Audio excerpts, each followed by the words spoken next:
Morning. Good morning. Okay.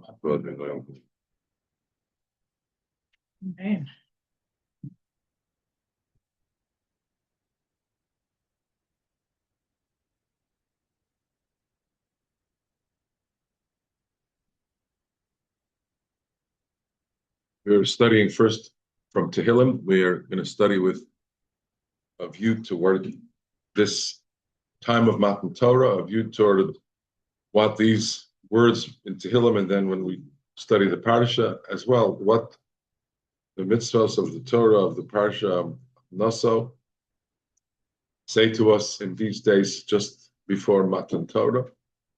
Tehillim Memtes 49. Memtes 49. Lamanatseach livnei Korach mizmar. Now, Bnei Korach experienced a tremendous sense of power and wealth that can misdirect a person in this world. They were part of that, obviously, because they were the children of a man who had tremendous potential in the realm of mitzvah, in the realm of Torah, the realm of the Spirit, but also,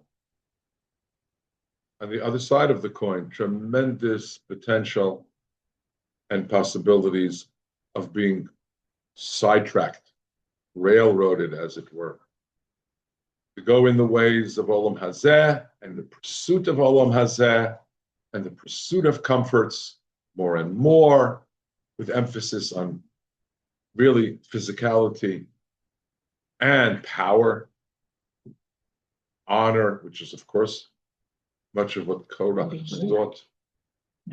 Now his sons, however, having done teshuvah, having seen the futility of so much of what their father and their family had pursued, they teach us now in Memtes the following lessons about how you can't get your way to HaKadosh Baruch Hu. You can't achieve longevity, real, true longevity, eternity, through all of Olam Hazeh, through the greatest wealth, through power, prestige, whatever you would like, unless we create of ourselves a righteousness that is everlasting, nothing remains. As the expression we say in English, you can't take it with you. And that sense, therefore, of having to emphasize all that which is in the meaningful ways of goodness, life, chesed, mitzvahs, Torah, spirituality, kirvas elikim, coming close to HaKadosh Baruch Hu, that which is of Ebek, which is of, Ebek means forever. I sometimes slip back into the Yiddish. Because that, forever is, it has the same meaning, but Nitzchis doesn't just mean forever. It's because nothing is forever but HaKadosh Baruch Hu. So then when Am Yisrael is Netzach, when it's Netzach Yisrael lo yishaker, so that means that Am Yisrael can be bound up with HaKadosh Baruch Hu. Every neshama has the possibility of being bound up with HaKadosh Baruch Hu forever, permanently so. That opportunity must not be lost. That's what this Mizmar is about.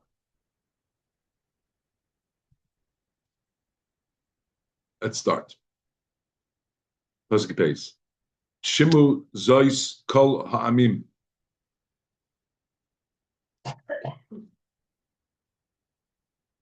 Kol ha'amim meaning everybody. Rashi says, because this challenge of going out and bringing home we don't use that expression, right? We don't say bringing home the bacon because you don't bring home bacon, but going home and, with bread and putting it on the table and saying, Baruch Hashem, here we have what we need for this world, for this world, for this world, for this world. That's the challenge. Of course you need bread. How much? Of what quality? For what reason? For what purpose? So he says this is across the board. Kol ha'amim. This is a mizmar for mankind. Everybody needs this kind of mussar because everybody is going to say, well, I need to bring home my parnasa. I need to provide for myself and my family.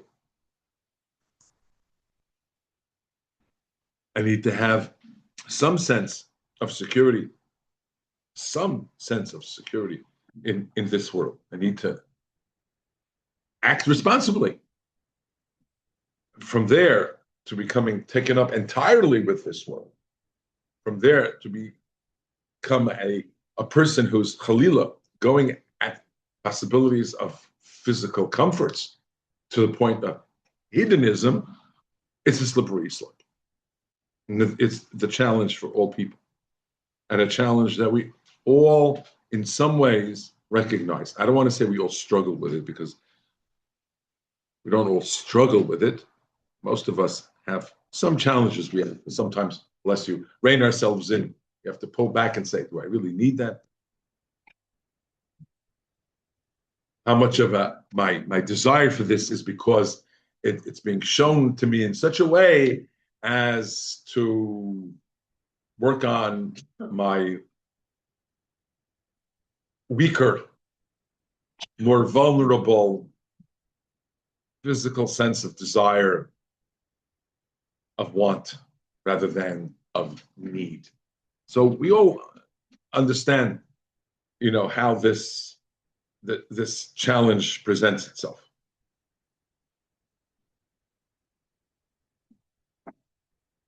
So it's for everybody. Kol ha'amim. For mankind. Ha'azinu. Hazinu means to lend an ear. When you have to listen to something really carefully, and it also includes when a message is very intimate. So it's being whispered into your ear. Right? The Kadosh Baruch Hu says to Moshe Rabbeinu, some of the most pressing messages that we read in the Shiras Ha'azinu. Because when something is whispered into your ear, it's very personal and very important, both. Right? When Yehuda wants to speak to the viceroy to save his brother's life, right? Beginning of Parshas Vayigash.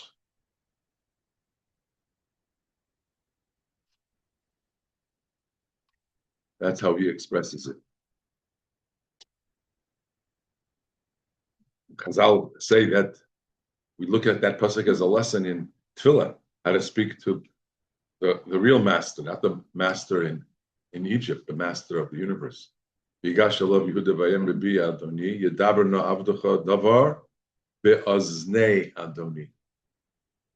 Something that's going to be listened to very carefully because it's very important, and yet also something very personal.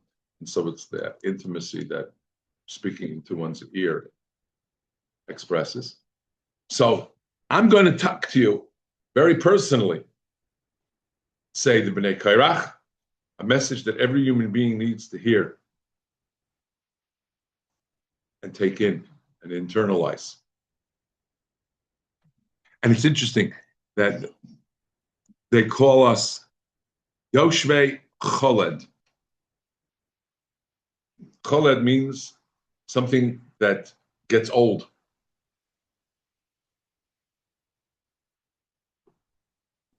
Choled means something that diminishes. You know what happens when a metal starts to rot and it starts to rust? It's called in Hebrew chaloda.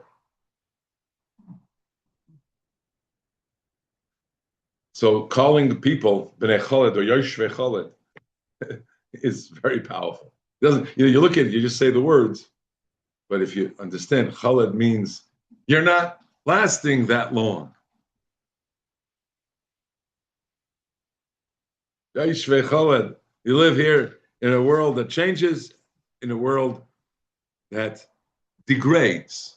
What do we call it? Something is safe to put into the ground and discard that way because it's biodegradable. Guess what we all are, all of us.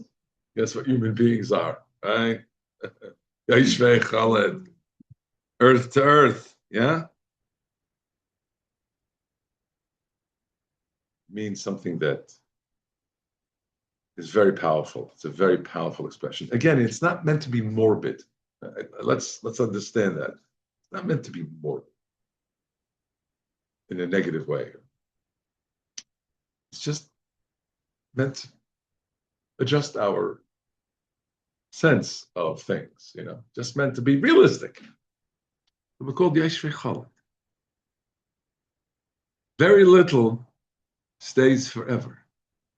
Every once in a while, you read articles about, majestic sea walls and cliffs that collapse. Just recently, here in Eretz Yisrael, somewhere up in the north, north of Herzliya, I believe it was, somewhere north of Herzliya, some beautiful cliffs along the seashore that collapsed.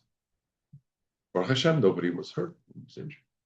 But the point is, you look at them and you think, wow, even the highest mountains and the hardest rock, that's what Rabbi Akiva watched, drip, drip, drip. And it wears away. Nothing stays forever but the Ribono Shel Olam. So we are called Yeshvei Chalad. So listen well to what I have to tell you.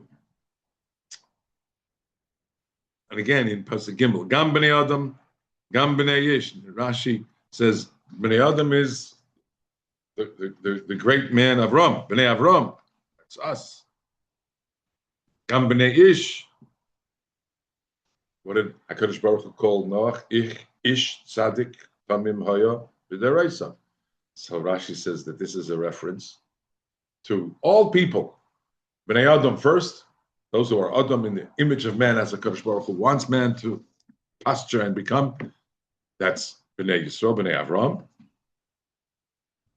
But it's not only for Am Yisrael, it's mankind. Gam Bnei Adam, Gam Bnei Ish. Yachad, Oshir ve'Evyon. And alike, the very rich and the very poor. Evyon is Mesoev, someone who is Ta'iv, needs and desires everything because they're so destitute. The level of destitution, Evyon is beyond an ani.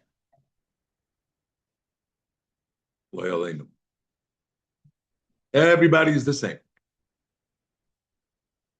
And that's part of the message here. He's sneaking it in early on here in Pasuk Gimel. Because the Ashir just naturally senses a false sense of security. Because the Ashir is used to having such opulence and wealth and the sense that I can take care of anything, just pay for it. That, we just have that power to move mountains, as it were, and then get what I need, what I think I need. So here, Bnei Kerach say, and David Melech includes it and says, no, this message is for everyone, no matter how powerfully disposed you are or how wealthy you are. And this is a very important message. It's one that a wise man will understand, because Pasuk Dalet, Pi Yidaber Chachmos. My mouth will now say really wise things. These are Chachmos. This is Chachma. And we know, Chazal tell us, Chachma always means where you have foresight. It's not only knowing what is already known and having facts based on what you're taught. That's the beginning of Chachma. But then how do you apply it? HaChacham Einov Berosho. A person then says, well, with the facts that I have now, what do I calculate? What do I now determine? How do I plan to use what I know? What does what I know teach me about what to do? moving forward. The hagus libi svunos. Now, hagus libi svunos means the sense of thought. The davening that we say, when you think about something, when you meditate upon something. Hagus libi, the meditations of my heart. So it's not something that just is nizrak mipiv, and it's not something we just throw out. It's something we know. It's something we know from experience. It's a chachma. And then after just learning and knowing that chachma comes thinking about it, developing the idea, delving into it more deeply. That's hagus libi svunos. And that's what you expect and hope for in somebody who's telling you things like this kind of a message. A message about how to make your life meaningful. Toward a meaningful life, and how to make your life eternal. So that's something that you don't just say, well, here's a book. These are the facts. This is what someone told me. This is something you have to think about. And I'll tell you something else. Not only do you have to think about it, but let's understand, every generation has its challenge. This challenge existed for millennia, since man walked the face of the earth. As we have gained the ability to manipulate our environment, when I say environment, I don't mean, the trees and the shrubs and the air. I mean our environment, meaning our comforts. As we have developed the ability to make ourselves more comfortable and to live what we hope to be an easier life, so we become accustomed, therefore, to thinking and feeling a certain propriety over these aspects of our lives. I have the right to be comfortable and the expectation that I will be gaining comfort through doing the changes that I need in order to maintain my comfort. What do you mean? I'm cold? I'm cold. So it used to be, yes, you were cold the whole winter. You were very, very, very, very, very, very, very cold. And people walked around wearing sweaters. And at home, bundled up in their homes because, you didn't have a thermostat, which, let's 73.2. I like 73, but just, not 0.4, 0.2, not 0.3, 70.2. This is just perfect. No, I know it sounds ridiculous, but aren't we that way? I know I'm talking about myself. I'm that way also, setting the air conditioner. So have it on for Shabbos. We're so used to being able to say it. It'll be okay. So if it gets a little too cold, I'll put on a sweater. And if it's not, so perfectly comfortable, okay, so I won't put on a sweater, and it won't be, perfect. No, what do you mean? You have the ability to make it just the way I want it. Huh? You think? How many different kinds of cheesecake do you need for Shavuos? How many different kinds of cheesecake do you need for Shavuos? You go to certain places, and again, Kodesh Baruch Hu should bless us, and we should all have delicious cheesecake and enjoy it, and understand why we eat machalim chalavim on Shavuos, and do it, with a love and an embrace, and with a great connectivity, tremendous connection. The Matan Torah, thousands of years ago, through many of the things and many of the readings of Torah and the learning on Shavuos, we become more and more part of that great building up of Klal Yisrael. And it includes the Machalim Chalavim. Abadach, you don't need 9 different kinds or 10 different kinds of. You go to some kosher bakeries, Baruch Hashem, okay, all right, I want one with this kind of cheese, that kind of cheese, and then there's the with the blueberry, with the strawberry, and with the this and that, and then some have the cream on top, and then the outside, and really, that's what we're used to, more than any generation that probably ever existed. The comforts that we have and that we take for granted, beyond anything that was even imaginable 100 years ago. Not 300 years ago, 400 years ago, 100 years ago. The comforts we live with, unimaginable. I mean, refrigerators, a refrigerator. You have food that can last and you put it in a refrigerator for days and days and days. And a freezer. You stock up on food. Well, maybe we'll have this, maybe we'll have that. We'll see. Why? What? And the difference in how we think as a result is astonishing. We should all, it would be an interesting thing to practice for 1 week. No refrigerator, no freezer. No, just to practice it. Just practice. It happens when they stop working. When what? When they stop working. Yeah. Well, hopefully. Yeah. Does it really? Does it happen? I'll tell you. But did he have a uvda? We had once. I don't think it was the refrigerator. Maybe I don't remember. But I know we once had a freezer that went goodbye. I think within half a day, we went to PC Richard and Sons and bought another freezer and had it delivered. Take out the old one, put in the new one. Okay, problem solved. Next. We were away when it happened. Oh boy, that's not. You're away when it happened. We eat the ice cream. Imagine, I imagine doing that. Imagine practicing that for a week. 1 week. All right, 4 days. 4 days, no refrigerator, no freezer. You want to keep what you have in there, keep what you have in there. But now, but everything else goes on the table. So we're going to have bread, and how do I keep my? I'm going to have to go out and get a little bit of milk every day because it's going to go bad right away. And you have the dry cereal we can have, and yes, and canned food. Okay, leave that. And even that they didn't have 100 years ago. Okay, naniach. But everything else, we would start to understand what it means to appreciate. Oh, there's something to eat today. That's wonderful. And I'm not going to worry about and be obsessed with nor focus on anything beyond today's food, as in tomorrow's and the day after that, the day after that, the day after that. No, because I'm not able to. It's for naught. It's futile for me to even plan for 3-4 days from now. So my head is not going to be verstoppt with ideas of the future and of what I think I want or will want, might want. It's a completely different life.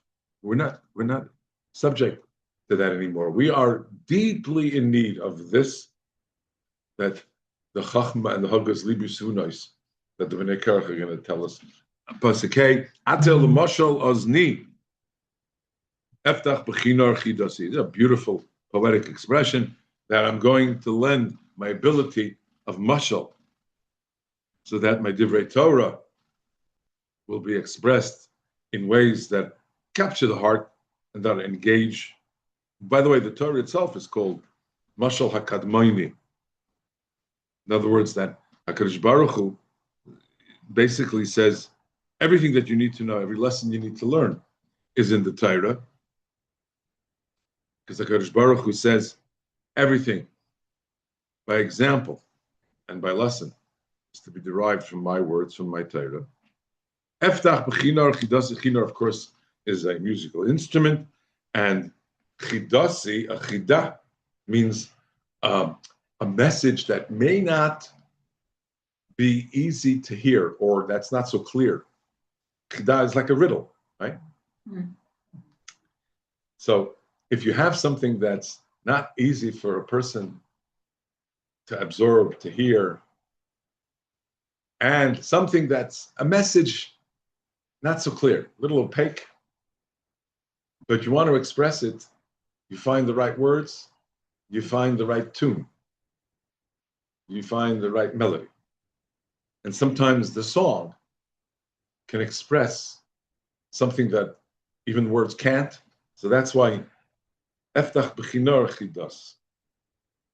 Now, it doesn't mean to say, I'm going to play a song and you're going to understand it by reading the notes. It means that we're going to reach the hearts of people listening with a message that will enter the heart and that you'll understand, that you'll feel, and absorb, even though it's a message that can be a little bit elusive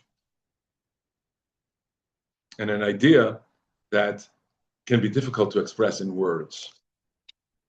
But I will use my talent to bring it out, like one would use melody to reach out with a particular message. And we're just going to start the substance of the message. We'll do one pasuk of the substance of the message before we turn to the parsha. Pasuk Vav, Lama ira bimei ra.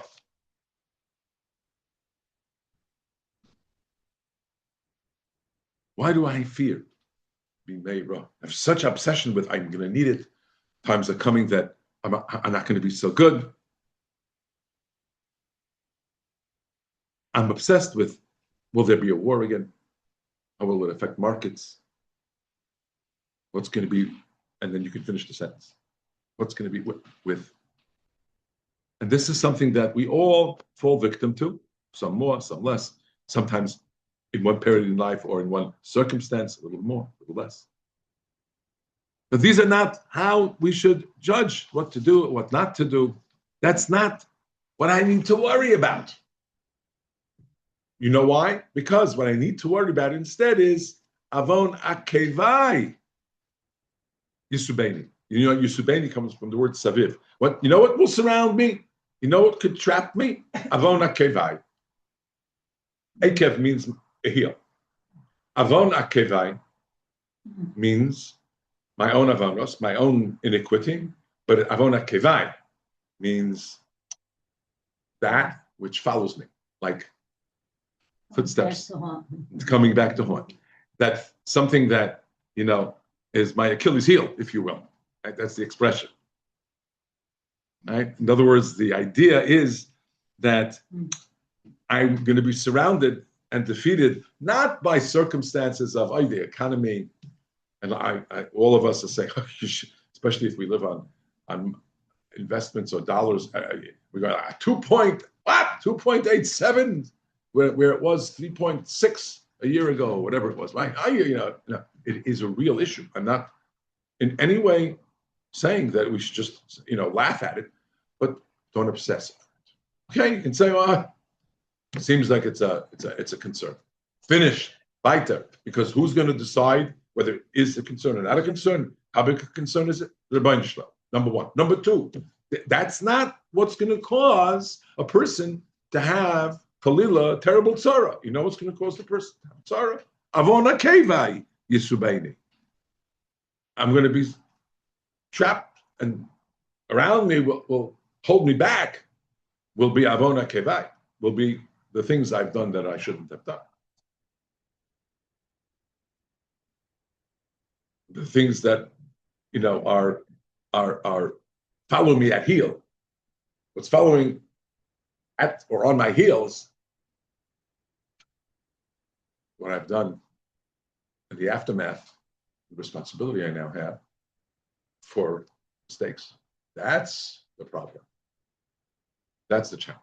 So I should remember that and not obsess over, will I have enough? What happens if?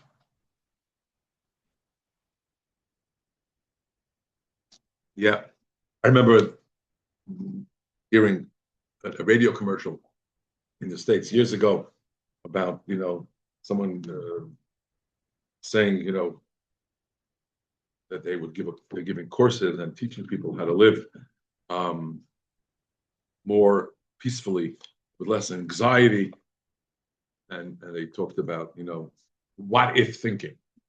That was the name of the expression. And it was really an advertisement saying to masses of people in America who think they expect to have control over their lives in every way, and then are so challenged when something doesn't quite go and starts to unravel. Are you obsessed with this what if thinking? Constant worry and constant lack of comfort and a lack of happiness because of what if thinking. That's what this is talking about. That's the era, the meira, what if, kind of, we shouldn't be that way. When we are, we should realize that's not what we're really able to control, number one. Can't control a matter.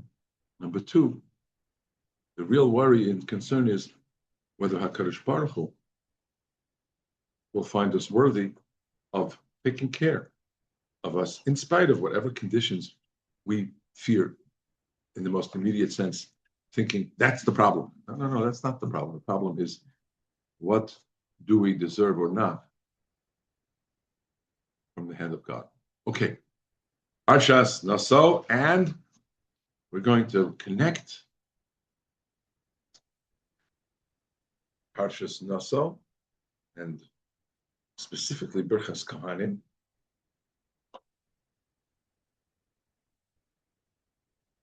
to Zman Matan Taruseinu.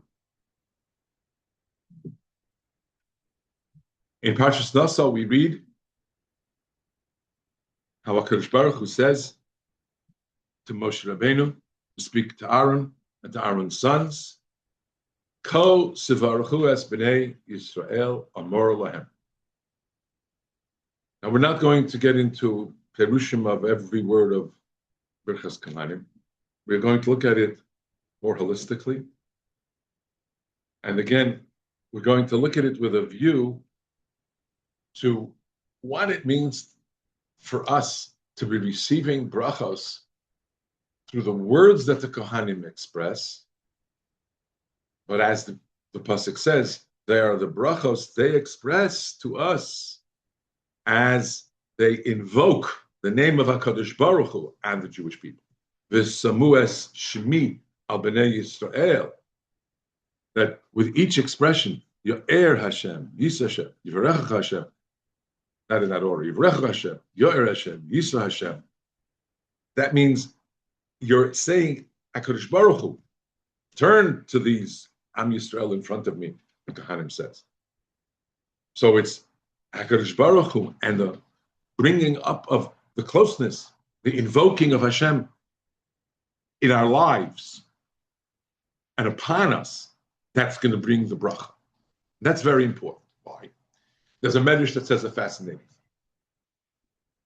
That when Birchas Kohanim was taught to the Bnei Yisrael, so you would think like, wow, what a beautiful thing. Everybody loves the idea and everybody is so intense in a good way about receiving the bracha. People with close eyes and open hands and say, HaKadosh Baruch Hu, from Shemaim, only from you will come bracha, only from you. I know that. As the Kohanim recite V'rechacha and so on. It's a beautiful thing. The initial response was, what? Kohanim are going to give us bracha? I don't want Kohanim giving me brachas. I want the bracha from you, HaKadosh Baruch Hu. It's an interesting time we live in, where people, and it's fine, run to Gedolei Torah and Rebbeim for brachas, which is a beautiful thing. But it's a few years since this advent of Birchas Kohanim it was initiated at Har Sinai in the Midbar. Yeah, at that time the initial response of Klal Yisrael, and it's the correct response. It's a good response. Don't send brachas through anything but you, HaKadosh Baruch Hu. I mean, we know now the connection to Har Sinai. We were at Har Sinai. We want the one who said to us, and we heard, Anochi Hashem Elokecha asher hotzeisecha me'eretz Mitzrayim mibeis avodim. That same Hashem Elokecha, who says, I am Hashem Elokecha, who took you from Mitzrayim mibeis avodim. We want the bracha from you, HaKadosh Baruch Hu, not from Kohanim. You see an immediate connection because we were the people who stood at Har Sinai, where HaKadosh Baruch Hu spoke to us. We know intermediaries, brachas, rebbes, kmeyas, what? Red bendels, what's going on with all of this? There's only one source of bracha, HaKadosh Baruch Hu. You bless us, not Kohanim, said Bnei Yisrael. So after the brachos, the next pasuk reads, you're right. Masking. It's really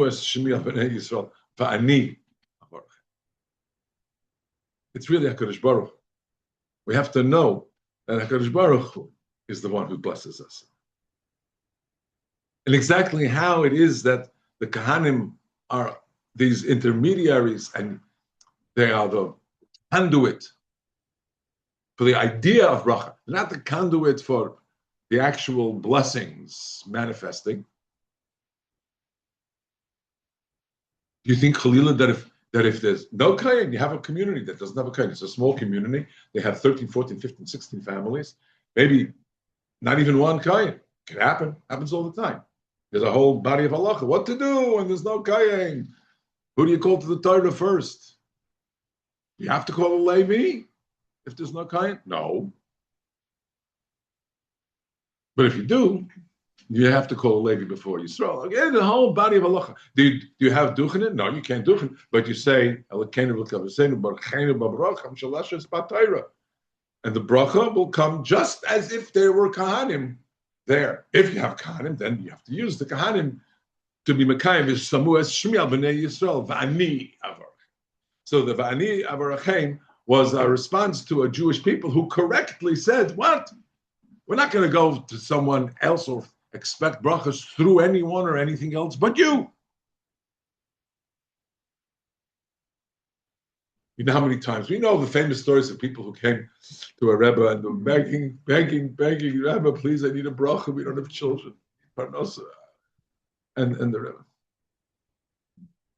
nothing, garnished, sits quiet, and the person is just, who came, maybe traveled by horse and buggy, and didn't get on a plane to fly to Pshaila, to Kerastir, on a first class, jet, and then comes in and there's a beautiful banquet waiting for them and hot food because that's how the Pshaila would want it, which he would because he was this Gomel Chasadim par excellence, and now we're going to get Brochos and we're going to come back with Shefa Amir Tzashem. Yeah, no, a horse and buggy, and it took him 6 days through ash and blotter to come to the Rebbe and beg because they're married 7, 8, 9 years and they haven't yet had blessing of children, and it's like the tears are flowing and the whole heart is spilling out to the Rebbe, please, please, we should have a kiyum, a lasting this through having a child. We don't have a child, bless us with a child. The Rebbe sits. What can I do? And the devastation is unimaginable. Rebbe won't give it bracha. And the person walks away broken and stands outside the door, and you can be heard saying, "Das it us. There's nothing else. There's only you, HaKadosh Baruch Hu." Rebbe. He leaves, and the Rebbe smiles. Now the Rebbe knows. Now he'll have a child. That's exactly what the Rebbe knew what to do. Okay, the Rebbe knows. The Rebbe knows where the Rebbe knows where exactly Gitz HaBracha, say and how, or this one is just he's almost there. I can just get him over the edge. Just get him over the edge. Just keep quiet.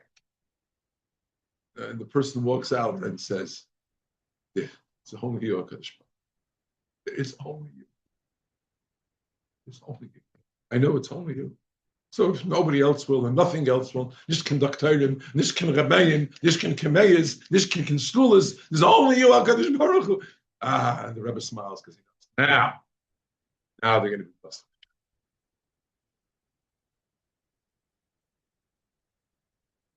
Ba'ani, Ba'ani.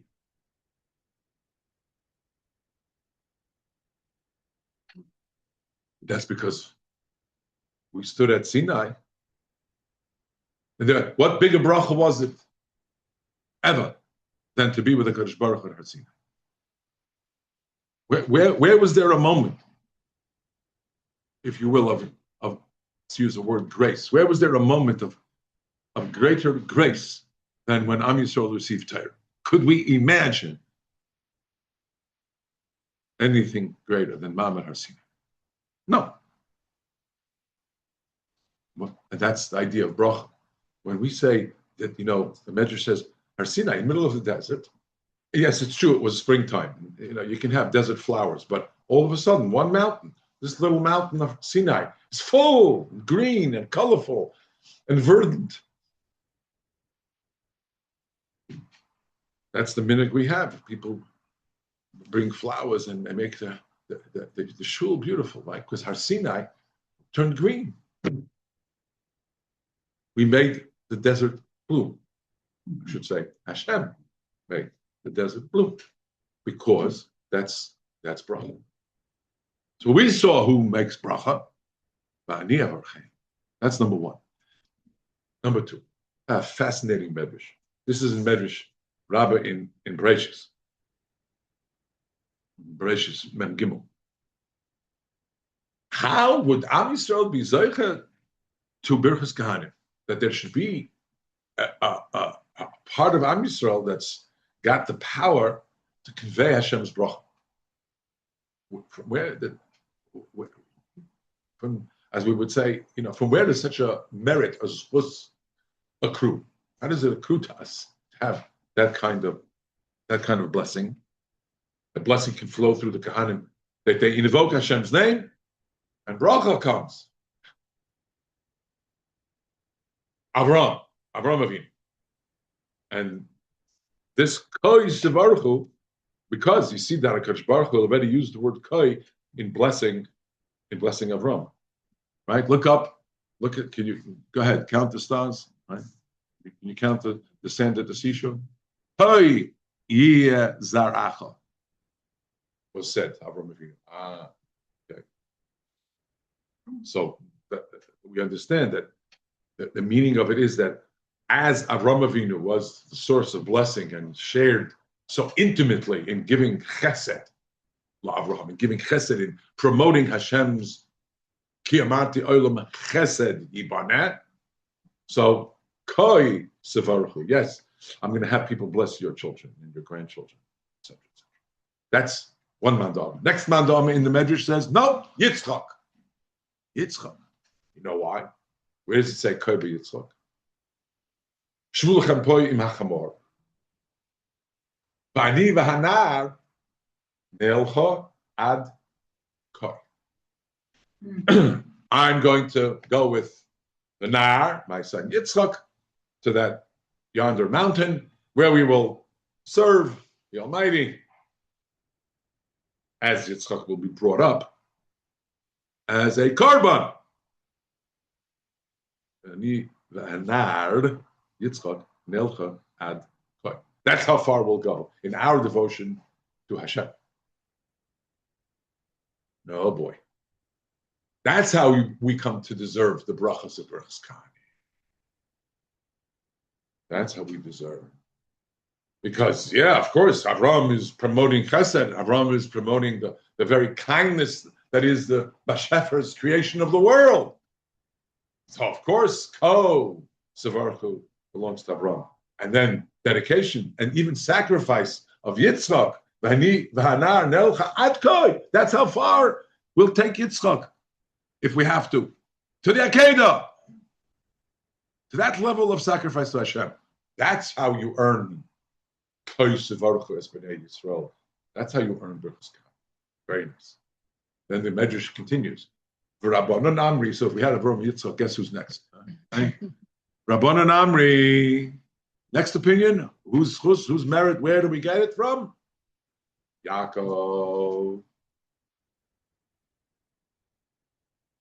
Yeah. Yaakov. Koi in Yaakov. Where does it say Koi? Matan Torah.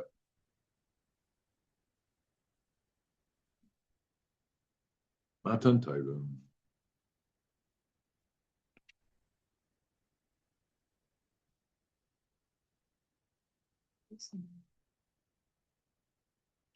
I'm going to read the pasuk fully if I can find it fast enough. When Moshe Rabbeinu comes up on Har Sinai, knowing that that's why we're back at Sinai, that's where he had the revelation of the Sneh. Moshe Allah El Elikim, knowing and expecting that what Hashem said would happen here, whatever that means. Tavdunas Elikim Allah Harazeh. He goes up expecting that it's going to now be fulfilled. Indeed, Hashem says to him, "Vayikra Elav Hashem." He goes up. He's not invited up, by the way. It's a discussion unto itself. You look carefully at the psukim. They come to Har Sinai. Moshe Allah El Elikim doesn't say Moshe, come up. Hashem calls to Moshe. Vaydar Hashem Moshe. No. Moshe had this purpose in mind from the time of the sneh, from the revelation. The first revelation to Moshe was still operating in Moshe's being, in Moshe's conscience. That's what Moshe was all about. So they come to Har Sinai. Moshe Allah El Elikim. Very important. Moshe goes up on Har Sinai. What does Hashem say? First word. Vikra Elav Hashem in Shemaim Lemor. Koi. Somar Leves Yaakov. Visaged Livnei Israel. The first message to Am Yisrael at Har Sinai, the first word. Koi. Somar Leves Yaakov. Who's Beis Yaakov? Rashi. Koi Soimar Lebeis Yaakov. Osik. Gimel. Elu Hanoshim. The women of Israel. The Saged Levnei Yisrael are the men. The Torah has a pointed message, an appointed way of coming to and living and becoming the life of a Yid who is a woman, and the Torah has a way of becoming the life of a Yid who is a man. And the message, therefore, is and the difference between Amira and Haggadah, very important. But the bottom line is the building up of the Beis Yaakov. Yaakov represents, as we're going to see that again in Megillas Rus, that the idea of family, taking in all of what comes from Avraham and from Yitzchak, the Chesed, the Gvura, and now building a life of meaning and of great value and purpose, is the mission of Yaakov and Rachel and Leah and Bilhah and Zilpah. And so that's why, as we're going to read in Rus, and we're not going to get into Megillas Rus at the moment, the bracha was, let's turn to Megillas Rus for a split second. Okay.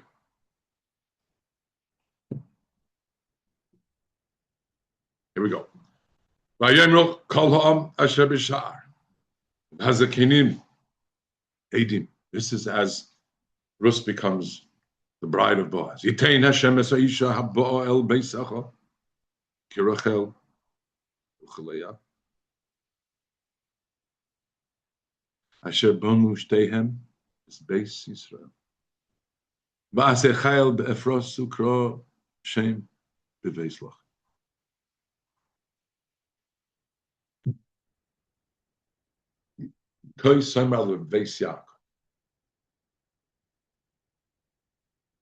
That's how you deserve bracha. You build a home and you commit like Yaakov did, B'tosai Shleima, to the children, the taking from Avraham and Yitzchak and building the Beis Yaakov, which is, of course, firstly, the work and success of the Noshim, says the Medrash.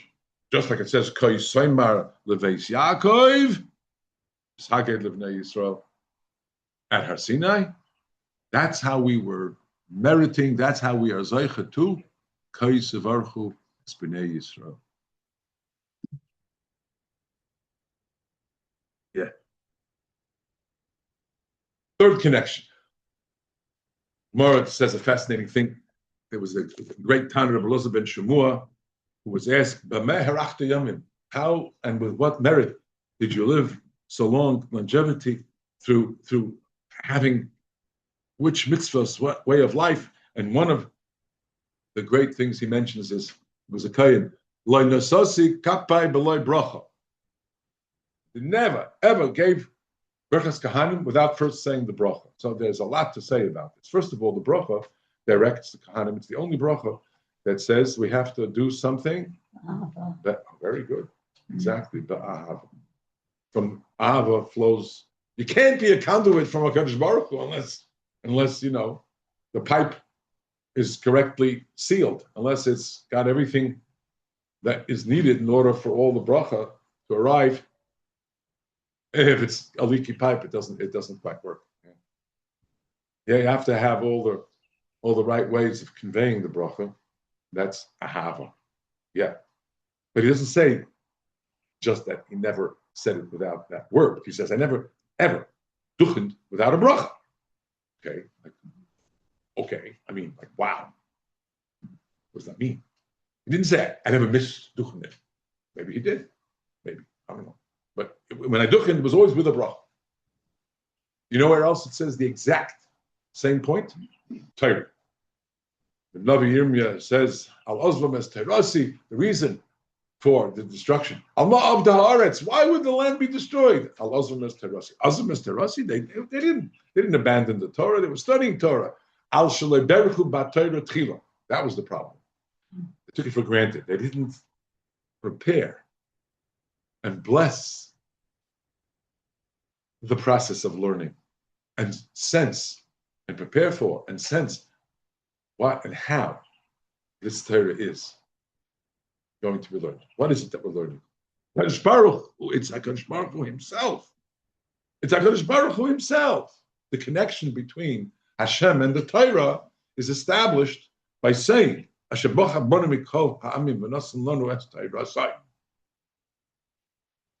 if you're just doing it kalila as what? Mental exercise, right? It's of no value. That's not Torah. And if you want to tell me, but it's still it keeps the mind fresh. Okay, that's wonderful, but it's not Torah. People should never confuse mental gymnastics on the one hand, and Torah, which is Hashem's message to man, Hashem's guidance to Am Yisrael, Hashem's bond, Hashem's glue with our neshama is Torah. So when you say the bracha, you're building that connection. You're gluing Hashem and the people, making the Torah function and alive. Says Rabbi Elazar ben Shemua, I never said duchenin without the bracha, because what connects bracha, Klal Yisrael, Brochos Hashem, and Klal Yisrael, is like the connection of Hashem and Torah. And just as we can never take our minds off where Torah comes from and what Torah's real nature and value is, so that's what the bracha expresses and how it guides us. Same thing with bracha. I'm not just going to say the brachos to the Jewish people. I'm going to say, from whence does the bracha come? And why do we give brachos? We give brachos because they're from Hashem. Just like in the case of Torah. Why do we study Torah? Because it's from Hashem. It's Hashem's Torah. So too, when it comes to brachos, says Rabbi Elazar ben Shemua, it's Hashem's brachos. That's number 3. So we're seeing again and again all of the interconnectivity of Birchas Kohanim and Ma'amad Har Sinai. Another one, fascinating idea. The Gemara says, look at the brachos of Birchas Kohanim. Yivarecha Hashem v'yishmerecha, 3 words. Yisa Hashem panavalecha v'chunecha, 5 words. Yair Hashem. Yeah. Pardon? Yeah. I'm sorry. Yeah. Thank you. Yivarecha Hashem Yishmerecha, 3 words. Yo'er Hashem panav elecha v'chunecha. Yivarecha Hashem Yishmerecha, 3 words. Yo'er Hashem panav elecha v'chunecha, 5 words. Yisa Hashem panav elecha v'yasem l'cha shalom, 7 words. 3, 5, 7. Says the Gemara, during the week, Mondays and Thursdays, we read the Torah, 3 aliyahs. Yamim Tovim, Shalosh Regalim, 5 aliyahs.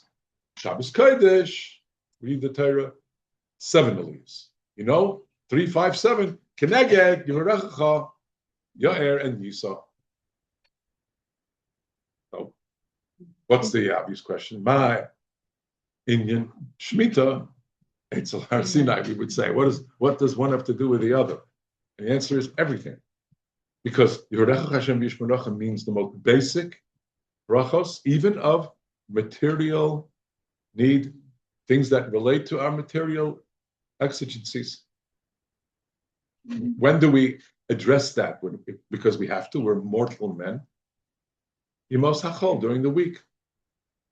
So, Yivarecha Hashem Yishmerecha, which is about, most immediately, brachos of a material kind as well. During the week, 3 aliyahs. Yo'er Hashem panav elecha. Ha'aras panim means to be with a Kadosh Baruch Hu. To be makabel Torah. Ki ba'ar panecha nasat alon Hashem Elokeinu Torahs chayim v'avas chesed. Right? The illumination that comes from HaKadosh Baruch Hu so personally at Sinai is what we say every day when we daven. Ki ba'ar panecha nasat alon Hashem Elokeinu Torahs chayim. Ha'aras panim of HaKadosh Baruch Hu. Nothing can be more of the glow of Hashem's presence with us than Him giving us the Torah. Now, that giving of the Torah, as we said, Moshe Rabbeinu, from the time he was at the sneh until Matan Torah, that's what fills his being. That's who he is. Because each of the regalim, all of them, Zecher, Yitzias, Mitzrayim, Pesach, Matan Torah, and Sukkot, as we were when he took us from Mitzrayim under the Anani HaKavod. So, 5 aliyahs. Neged, Yo'er, Hashem panav elecha. Because the Ha'aras panim is the point of Yitzias Mitzrayim. Point of coming Har Sinai from Matan. And finally, what do we call Shabbos? What is the rest of Shabbos? The Ein Elam Haba of Shabbos. Nuchas, Shalom, Shalva, Hashket, Vevetach. The sense of complete security, sense of Shalom, that is Shabbos Shalom. And of course, the number 7, which is the 7th day of the week. Yisa Hashem panav elecha v'yasem l'cha Shalom. So on Shabbos, like that pasuk, the final bracha that has 7 words, we have 7 aliyahs. 3, 5, 7. So we see that no part of Matan Torah and no part of Birchas Kohanim are completely independent of one another. Obviously, the people who are at Sinai are the people whose bracha is going to include reflections of the fact that we are the people of Gilu Shechina at Har Sinai. Gilu Shechina at Har Sinai. So let's just, in conclusion, review that the Medrash says, Beis Yaakov, Kaisemer Beis Yaakov, was said to us and about us at Har Sinai. So such a people building the Beis Yaakov, the Beis Yisrael, naturally we're the ones who deserve the ability to see and Hashem, watch bracha flow through the words of the Kohanim to fulfillment. That's number 1. We also said that the people who stood at Har Sinai, who said, we don't want substitutes, intermediaries, intercessors. Bracha should come from you. Hashem said, you're right. The people who stood with me at Har Sinai, the people who are going to say in Eretz Yisrael, Hashkifim Imayin Kachcha, Uvarech Es Yisrael, you bless Am Yisrael. You're right. So that's why the Birchas Kohanim ends with some words, Shemi Abnei Yisrael, Va'ani Abraham. It's really a Kodesh Baruch Hu that's giving the bracha. And then we said how in both in Matan Torah and in Brochos Kahanim, it's important for that bracha to bring Hashem and Torah and Hashem and bracha together. And finally, we also said that there's this idea of 3, 5, and 7, that the Kriyas HaTorah and how we embrace Torah and for what reasons and what we draw from Torah reflect 3 days of the week and the work we have in the material realm. Then in the Yom Tovim, where it's all about Ha'aras Panim, of having the illumination of Torah, which was the tzvek, which was the reason why we came to out of Mitzrayim to come to Har Sinai. 5 words in the bracha of Yo'er Hashem Panav Elecha. By the way, what's real chen? Chen is that HaKadosh Baruch Hu says, "I'll give you Torah." Chen is that favor that we find in Hashem's eyes. So He gives us understanding. You know where we use the word chen? Ata chenim la'adam das. Bichuneku. Same word. That's chen. And then finally, on Shabbos Shalom, Shabbos Menucha, Shabbos Me'en Elam Haba, that's the culmination. Yisa Hashem, Panav Elecha v'Yasem Lecha, Shalom. So these connections to Matan Torah are the life and breath of the bracha and Mirz Hashem of the Brochos Kahanim. HaKadosh Baruch Hu should always bless us and see these brachas fulfilled in Klal Yisrael. Good question. How come Perek Kohanim? Thank you. I'm sorry for a second. Thank you so much. This is Jason for hosting us this morning. You don't say Perek Kohanim. Only on Saturday. A really good, really excellent question. How did that happen? And